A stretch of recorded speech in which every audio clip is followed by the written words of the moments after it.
बड़े बड़ों से धोखा हो जाता है।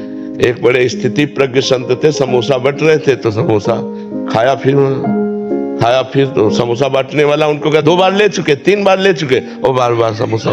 तो एक संत थे, उनके मन में आया कि यार हम तो इनको बहुत अच्छे भजनानंदी संत समझते थे, ये तो बहुत समोसा ही को बार बार हाथ पाए। अब उनके विचारधारा को क्या जाने कि 4 समोसा पा लेते हैं, एकांत में 24 घंटा भजन करेंगे, उनकी विचारधारा को कौन जाने। अब वो जो ही आए हमारे गुरु जी के पास आए, जो संत समोसा ले रहे थे उनके प्रति दोष दर्शन हुआ।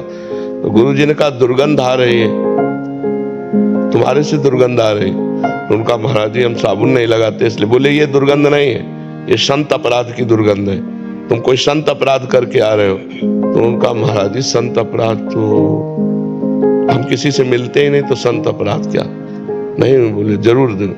तो उनका महाराज जी अभी एक समोसा बांट रहा था और एक संत परिचय के थे, बड़े भजनानंदी, और बार बार उससे समोसा मांग रहे। तो हमारे मन में आया कि अरे, बोले जाओ।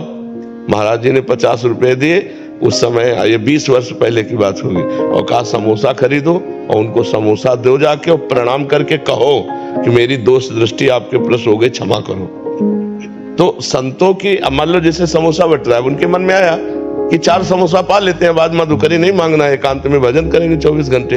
अब आप समोसा मांगते हुए तो देख रहे हैं, लेकिन उनकी आंतरिक वृत्ति को तो नहीं देख रहे हैं। देने वाला तो दे ही रहा है, अगर वो अपमानित भी कर रहा है तो अपमान सहना संतों का स्वभाव होता है। फिर धक्का खा के फिर संतों की महिमा को केवल संत ही जान सकते हैं, बाहरी विचार से नहीं जाना जा सकता।